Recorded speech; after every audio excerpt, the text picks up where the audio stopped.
Bonjour les jardiniers, bonjour les jardinières. Que faire au jardin du 22 juin au 2 juillet? Après avoir listé les travaux au jardin pendant les 10 jours à venir, plusieurs infos seront abordées, comme le semis de haricots verts, la taille des rosiers et l'orvet. Comment se fier à la lune pour programmer les activités au jardin? Deux rythmes lunaires sont pris en compte pour ces conseils sur le jardinage naturel, le rythme croissant-décroissant et le rythme ascendant-descendant. Le rythme croissant-décroissant est facilement observable, c'est celui des phases de la Lune, nouvelle Lune, Lune croissante avec le premier quartier, la pleine Lune et la Lune décroissante avec le dernier quartier. Ensuite, il y a le rythme ascendant-descendant, qui est plus difficilement observable. C'est la hauteur apparente de l'orbite de la Lune par rapport à l'horizon. Sur certaines périodes, le jardinier peut semer ou planter, car les rythmes lunaires permettent cette complémentarité technique. Jardiniers ou jardinières peuvent ainsi choisir leur rythme lunaire ou jouer avec les deux. Suivre le calendrier lunaire permet une programmation de l'activité au jardin sans rien oublier. Mais avant tout, il est impératif de privilégier l'état du sol et les conditions climatiques. La zone géographique, l'altitude ou l'exposition du jardin est aussi à prendre en compte pour optimiser les conseils sur le jardinage naturel donnés toutes les semaines. Que faire au potager? Fin juin à début juillet commence la deuxième phase au potager avec les légumes de fin d'été, d'automne ou d'hiver. Ceux et celles qui n'ont encore rien fait au jardin ont une deuxième chance au jardinage. Du 22 juin au 4 juillet, la lune est croissante. C'est la dernière ligne droite pour le semis de certains légumes comme les carottes, les choux, surtout les choux pommés, ou les courges. Dans le détail, voici quelques conseils.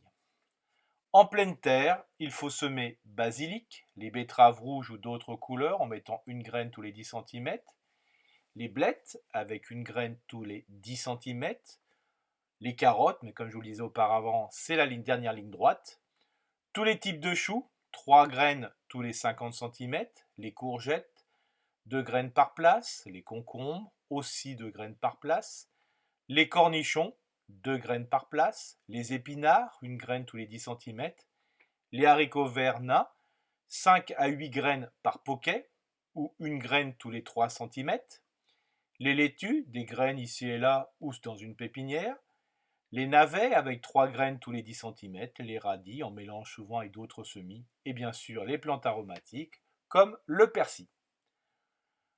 Vous pouvez aussi semer en pépinière pour un repiquage ultérieur ou en godet ou sur plaque de semis.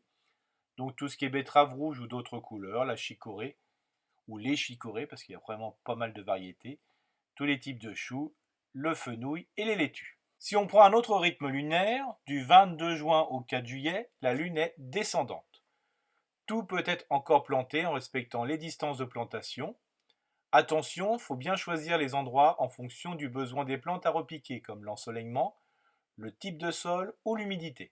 Le jardinier va donc repiquer du basilic tous les 30 cm, des betteraves rouges ou d'autres couleurs tous les 30 cm, des blettes tous les 30 cm, des chicorées tous les 30 cm, des choux, alors en fonction des variétés, 30 cm pour les choux raves, 50 cm pour les choux paumés, 70 cm pour les choux à fleurs ou les choux de Bruxelles. Pour tout ce qui est cornichons et concombres, il faudra compter 1 mètre si le jardinier les conduit horizontalement et 60 cm s'il les conduit verticalement, par exemple sur un grillage. Les courgettes, c'est 1 mètre, les courges, c'est 1,50 m à 2 mètres en fonction des variétés.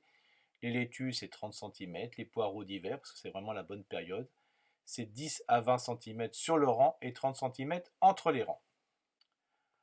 En plus des plantations ou des semis, c'est aussi le bon moment pour travailler le sol, c'est-à-dire que le jardinier va décompacter à la grelinette ou l'actibèche l'entrerang ou les futurs espaces de plantation. Une simple fourche bêche peut faire l'affaire en enfonçant les 4 dents dans le sol et faire un mouvement de haut en bas énergiquement. L'opération se répète tous les 10 cm en reculant. C'est le bon moment aussi pour apporter des amendements ou des engrais, comme le compost mûr à demi-mûr ou les engrais organiques, et ceci, il le fera entre les rangs des légumes. C'est le bon moment aussi pour pailler les espaces nus ou compléter des paillis avec des déchets verts du moment, Alors il va utiliser les dernières tontes de pelouse, le broyat de taille, les plantes indésirables, le foin qui commence à arriver et bien sûr la paille.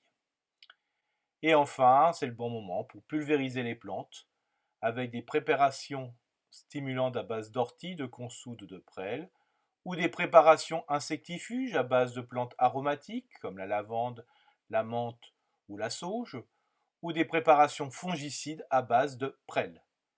Des préparations commerciales tout en une ou spécifiques sont autorisées à la vente aux jardiniers amateurs. Après avoir parlé du potager, que faire dans les autres espaces du jardin? Toutes les activités de travail du sol, d'apport de fertilisants, de paillage ou de pulvérisation qui sont valables au potager le sont aussi pour tous les autres espaces du jardin, et ceci en fonction du style du jardinier ou de la jardinière. Concernant les espaces fleuris, le jardinier poursuit le nettoyage des rocailles, des massifs ou des jardinières en coupant les fleurs fanées. Cette technique favorise le redémarrage de la croissance ou du développement des plantes. Ces déchets en quantité importante finissent souvent en déchetterie. Pourtant, ils peuvent être laissés sur place pour couvrir les parties nues du sol ou être déposés dans d'autres espaces du jardin, comme les espaces de tomates ou de courges. Ces déchets fins et plutôt azotés sont très souvent indemnes de maladies. Seul un ressemis est possible lors de leur utilisation en paillis, donc rien de grave. Le compostier peut aussi les accueillir en mélange avec les biodéchets de cuisine. L'équilibre est bon entre ces différentes matières organiques. Les plantations de plantes achetées en godet ou en conteneur sont encore possibles, mais les plantes doivent être arrosées copieusement tous les 2 jours à 3 jours, le temps de l'installation des racines. Le jardinier sème en juin les plantes bisannuelles, comme les pensées, les violas, les giroflées ravenelles, les roses trémières, les œillettes poètes ou de Chine, et les myosotis. La multiplication des iris doit attendre le mois d'août. Concernant le verger, le jardinier poursuit la taille des branches mortes ou malades. La taille en verre commence fin juin à début juillet, donc patience. Une fois les cerises cueillies, il est important de faire tomber les derniers fruits pour éviter qu'ils se momifient sur l'arbre. Les fruits en phase de pourriture abritent plusieurs maladies comme la monilia. Ces momies, parfois collées sur les branches, peuvent passer l'hiver et contaminer les fleurs au printemps suivant. Concernant l'espace de petits fruits, le jardinier poursuit ses récoltes, souvent très abondantes, de framboises, cassis ou de casseilles. La période de production des variétés de framboisiers non remontantes s'achève. Les mûres commencent à prendre de la couleur. Protéger ou bien faire attention aux nouvelles pousses de petits fruits qui se couvriront de fruits en 2021 et les années suivantes en fonction des espèces. Le jardinier peut compléter les paillis avec les déchets verts du moment.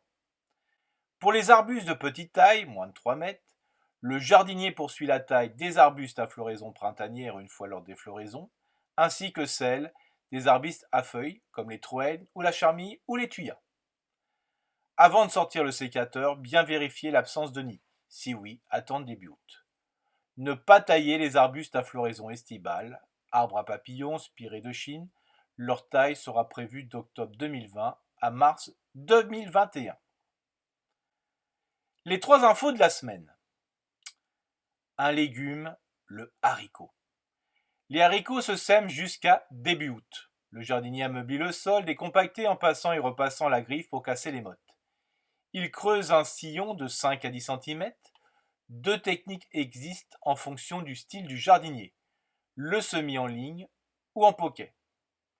Les poquets de 6 à 8 graines sont séparés tous les 30 cm sur le rang.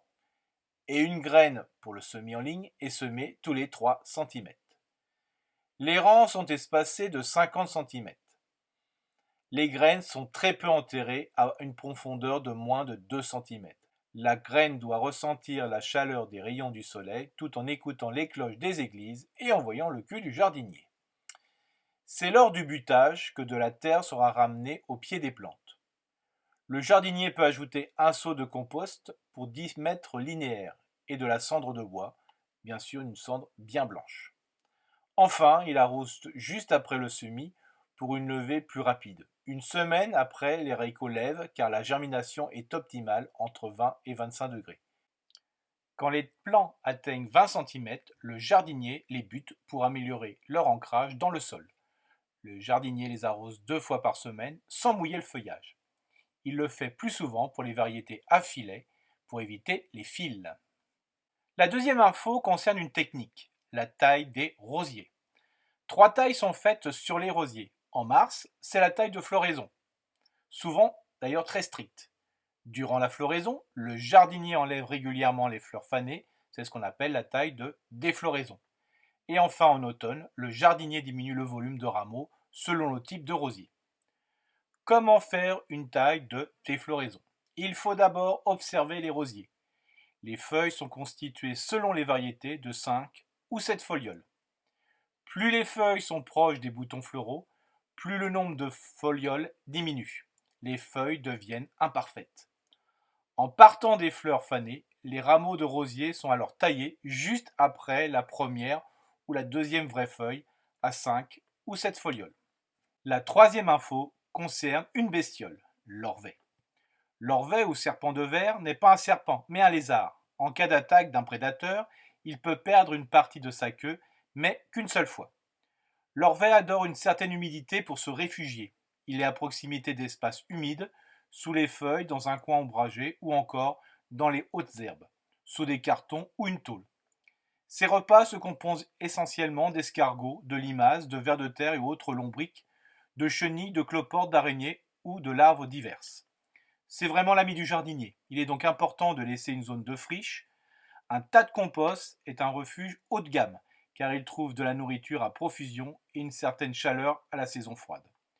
Une simple tôle ondulée est appropriée. Son plus gros prédateur est le jardinier avec motoculteur, débroussailleuse ou tondeuse. Le club Relais Jardin et Compostage, je vous souhaite une bonne journée et une belle activité au jardin. À bientôt!